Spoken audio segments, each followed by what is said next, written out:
Hi, welcome to episode 5 of Hacking the Fat Man.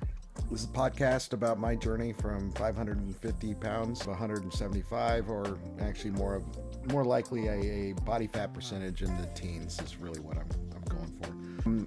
I produce this weekly, and I gotta stop saying but I produce this weekly as a both for myself as a marker of where I am and to record my efforts and initiatives and progress, but also I'm hoping to reach out to those that have suffered from depression or weight and or problem, and see if I can help you guys out and hopefully provide some insight as I'm struggling with things. So a little bit of an update. It's been 2 weeks, actually 2 weeks from today, 2 weeks from almost right now, that I had my gallbladder removed. It's been an interesting 2 weeks. I've learned a lot, and I'll get into that a little bit. I saw my GP on Monday this week, went in and had to get weighed. And I came in at 255, and before everyone goes, those that have heard the last couple of podcasts where I've said I was in the 230s, I knew from my hernia surgery 6 months ago. Before I went in for surgery, I actually weighed myself, like literally 5 minutes before I left to go to have the surgery. I weighed myself, and then I weighed myself a week afterwards, and I had gained 20 pounds from it. It was purely water weight, swelling, just the body recovering from it. So I'm not upset with the 250. In fact, I weighed myself this morning, less 6 days. I was already down to 245. It took about another 2 weeks for me to lose that 10 pounds of swelling. I can still feel it right here in my upper abdomen, especially on the left side, which is where that was the incision point where they removed everything, and they had to make it quite large. So I still feel the swelling. I can even right now, my hand over my abdomen, I can feel the heat coming. So there's definitely some stuff there. Not interesting, but on Wednesday, I leave for a European vacation to Portugal and Spain. And so I'm kind of excited about that. One, the Portuguese and the Spanish diet are fantastic for me. I love the food, and I think I can actually still be really good there while eating some really good food that I don't normally get. The other thing is, from the activity, 2.5 weeks of travel, my activity level is going to go through the roof. I have 5 dives planned right now. I'm diving the Ocean Revival Park in Algarve area of Portugal. We're super excited about that. They purposely sunk 4 Portuguese warships to create the reef, and they took all the environmental precautions and made everything for it. So super excited to do that, go dive that area. Unfortunately, I'm only open water certified, so I can't do the advanced diving or the wreck diving because I'm not certified in that, which just means I'll have to go back because hopefully by this time next year I have those certificates. So yeah, I'm excited about that. I don't know if I will have next Sunday. I'm trying to release these weekly. Fly out Wednesday night.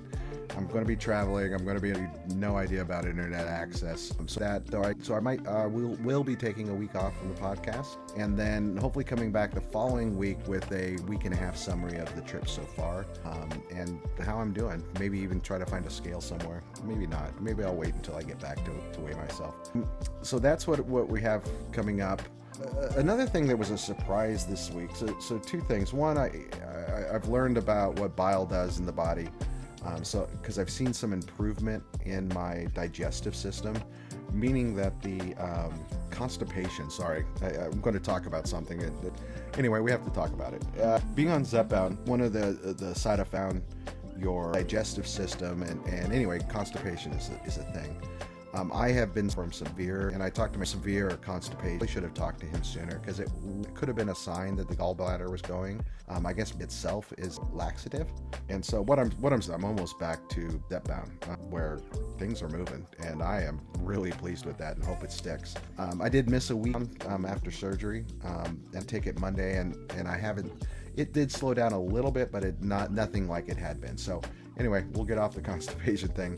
But that's been a surprise with the gallbladder is I think I'm actually getting bile into my system. I suspect that the gallbladder itself was completely blocked, and I was getting very little bile into my system, which is where the gallstones came from. So it is feeling great on that. Not only could not take my Zepbound shot last week, but I haven't been able to take my supplements. They want you not to take supplements for weeks. I could have started them up again, and I did one day, But then I traveled to Vegas to drop my dogs off for the trip, and I've just been off my supplements. So one of the side effects I've noted interest is over the last week, I've started having some negative thoughts. One around this: what am I doing? Why am I doing this? I shouldn't be doing this. The imposter syndrome was kicking in. In general, I started noticing that my attitude was not as pleasant as it's been over the last couple of months. And so I'm now suspecting that outside of the inflammation and everything else that my supplements were giving, there are probably some mental health benefits that and anything that, there have been studies that say that inflammation. So I started taking a lot of these supplements to go after inflammation. I knew I was inflamed. I knew I had swelling. I had pain in joints and that. So there is a link between that, but something I'm going to research more. But I do want to take some to talk. There were a couple littles on Facebook that I found that were pretty interesting. And the first one is, if I can bring it up here on my screen. First one I want to talk about is, my love of lemon juice. Still have it here. In my water. I couldn't find my squeeze, so I just did old school spoon in there, and so I've got a bunch of pulp. So if you see me pulling something, forgive me. Of course, 3 seeds. We'll harvest those and here. My love of citrus. I found this the early 2000s. A friend introduced me to the juice cleanse, and basically it was like 3 days or 5 days. Basically, you drink water and juice. That was it. And I chose lemon to put in there, and I noticed that I felt better than I'd ever felt in almost my entire life. I felt doing this, and it was such an impact on me that it stuck with me. And so even though I, not just drinking this as a diet, I've just added it to it. So it's my water, and even before I read this article, you could hear the joy in my voice when I talk about my lemon water. It just brings me joy. So this is a article out of the Harvard Gazette, Harvard EDU. You might have heard of them. And it was a study performed by Raj Mehta, and if I'm name right, Raj, I'm sorry. He is an instructor of medicine at Harvard Medical School and a physician at the Massachusetts General Hospital. What they did is they discovered that eating an orange a day, just eating a medium orange a day, made a person's depression risk by 20%. And they think this might be because the citrus stimulates the growth of a particular bacteria. I'm not going to even pretend to pronounce it. I will put these links into the podcast and I will republish them both on Facebook and Instagram of the articles that I'm going to cover here so that you can see it. But it's bacteria that's been around for a while.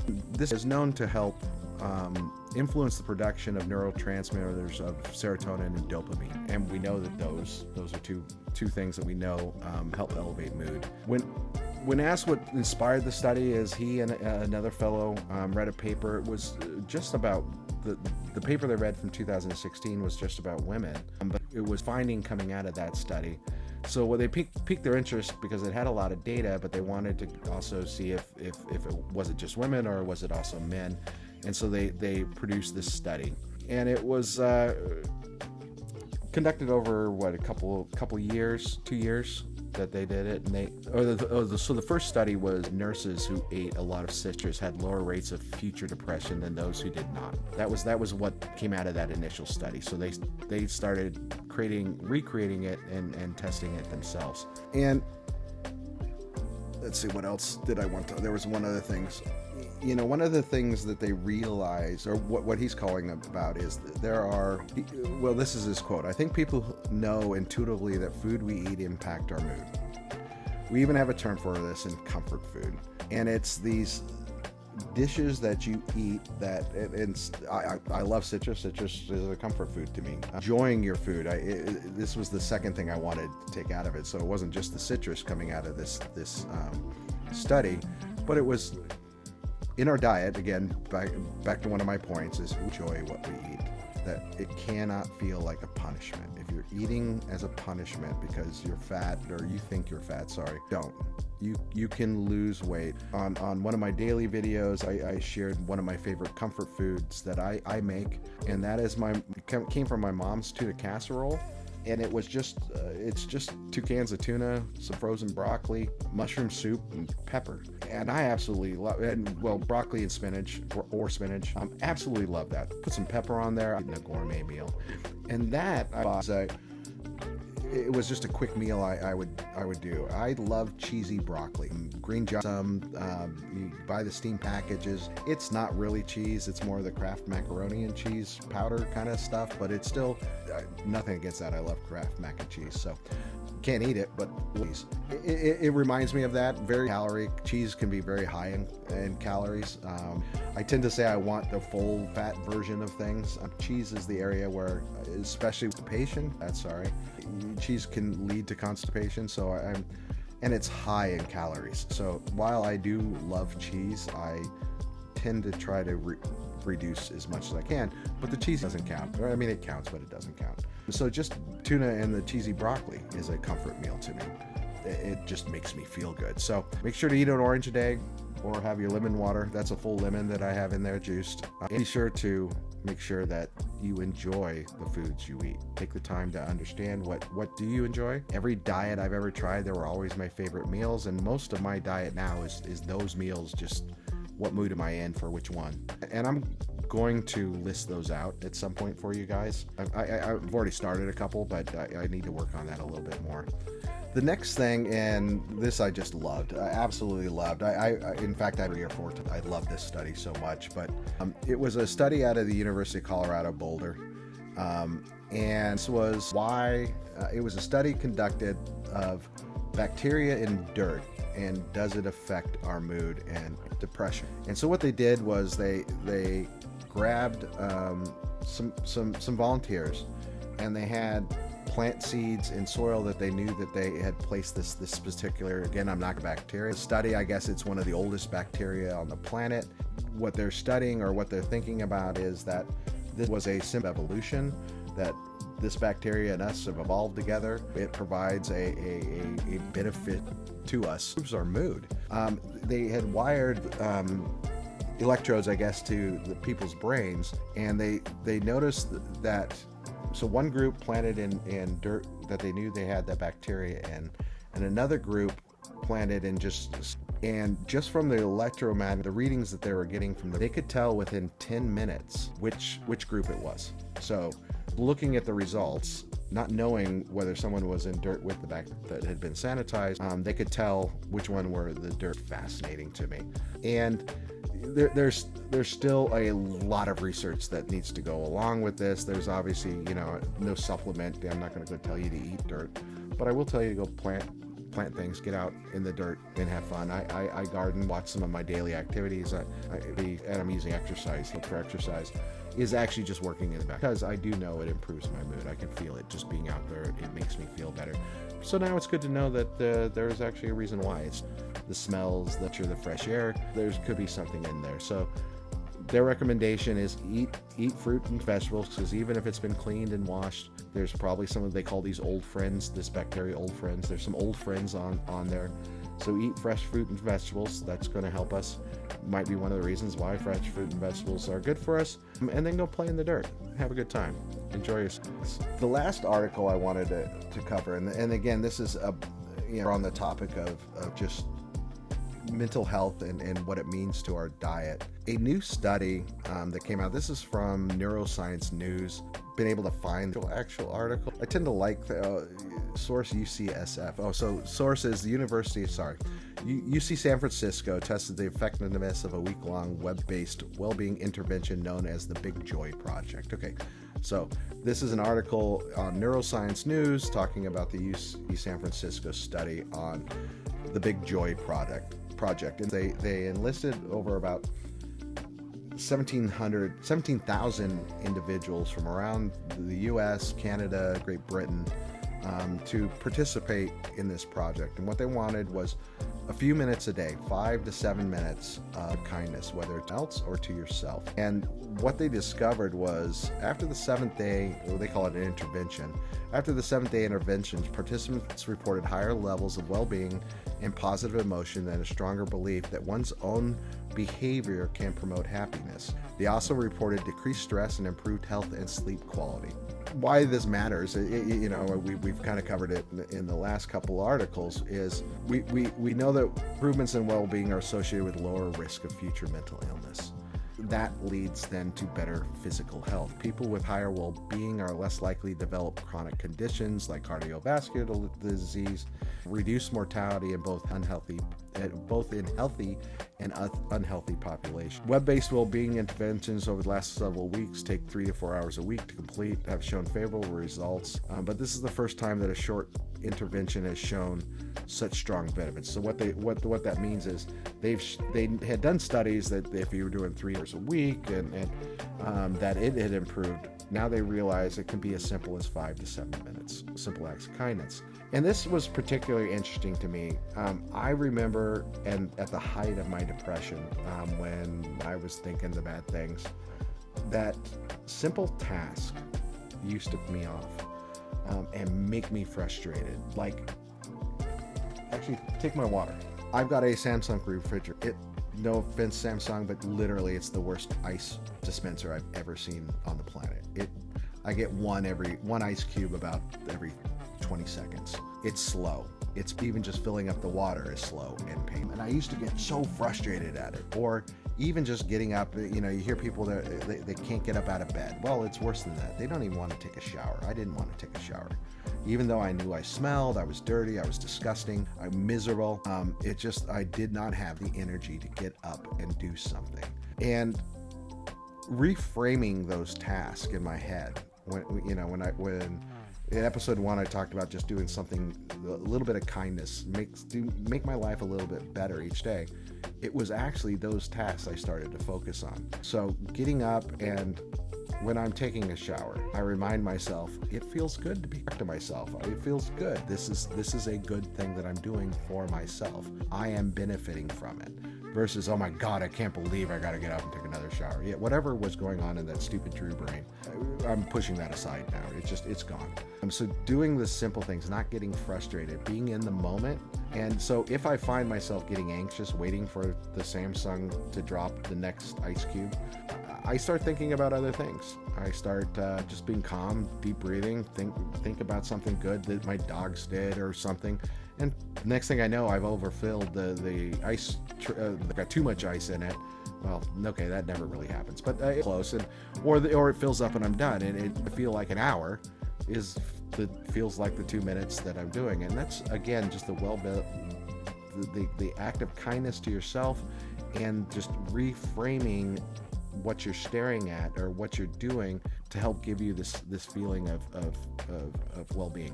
So it's interesting to me, and I think it's important. And these three things that and the reason I'm bringing them up is I've realized I have a not a story problem, but a articulation problem, that I know things are working and work for me, but I'm not really sure why they're working for me, and I'm articulating them well, right? So when I talk about well-being, people will, I've talked with families and friends about this, and acquaintances or anyone that wants to sit down next to me on an airplane. I will talk to them, about my adventure if they're interested in it, and they immediately start focusing on these other things. I keep trying to tell them, hey, there's no guarantee. They start talking about, well, I'm frustrated because I don't have the house I want, or those are tomorrow, right? What are you doing today to get you to those results? Yes, I'm frustrated. I'm not 170 pounds, and yes, I want to be it, but I don't start there. What am I doing today at this second? Because it's the only thing I can control is this second. What am I doing this second that will lead me down the path to where I want to be in the future? And as long as I'm doing something now that gets me there, it starts to get easier and it starts to get better. One of my favorite quotes, and I did post this recently on Instagram, was from Van Gogh. And I'm paraphrasing, and I'm going to paraphrase it horribly. I keep trying to remember the exact quote, but it's greatness doesn't happen overnight. It is a bunch of smalls brought together. And that's exactly it. It's how do you eat an elephant one bite at a time? Don't worry about the house and where you want to be in the future. Those things will come. Just make sure that you're moving yourself. Don't worry about your weight. Make sure did you do everything that you did today, that you could do today, that sets you up for success tomorrow. And if you keep doing that, you will arrive at your destination at some point. Yeah. So that's it on the articles. I do want to kind of touch on just a couple other things from last week's podcast, right? So in last week's podcast, I started talking about how would you start to implement this diet, or how would I start to implement this diet? And I'm bringing back the mental healthness thought, because that's actually where I started, right? Last week I talked about setting a caloric limit, setting very small changes to your lifestyle to see if they stick. And if you can stick with those, then you add on the next thing, right? So yes, you can go out and buy a gym membership, and hey, great. If you can lose the 10, 15, 20, 30, 40 pounds on a gym membership that you like to do, good on you. From my standpoint, is I've done the diets and exercise. I've done the hardcore workouts, and then I got injured and my diet went, or I had to travel for work, or for some other reasons I lost access to something. Oh yeah, talking about buying a treadmill or gym membership, and you know, it's kind of like our New Year's resolutions, and I've been guilty of this. Everyone's been guilty of it. Okay, I'm going to make a change, and for some reason, it's the easiest change we make is buying something expensive. I'm going to buy a bike. I'm going to buy and I'm not knocking those things. If you can do it and stick with it, great, do it. For me, I found that those aren't make this stick. Going back to this, so making small changes to it, to my diet, my life, seemed to have greater lasting effect and become easier. You know, if you want to walk for exercise, great. Why don't you just get up and walk for 30 minutes? Now, in the case it's hot, it's summer, yeah, I get it. But you don't need to necessarily buy a gym membership or a treadmill first. I suggest making some smaller changes. The 5 to 10 minutes of just doing acts of kindness to yourself and for others. That's a great change. That's something you can immediately do today, tomorrow. It will start to change the way you approach things. Adding a medium orange or a lemon to your water, the citrus, is going to start helping you.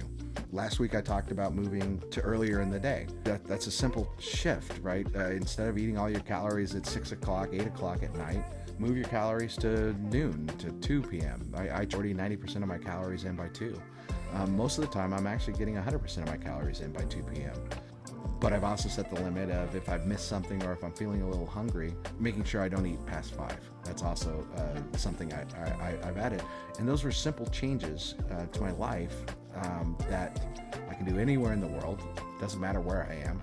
And they had great effect in enabling me to start. So yeah, that's this week's podcast. So if you're looking to start, if you're looking to make minor changes, I posted one of my favorite quotes from Van Gogh.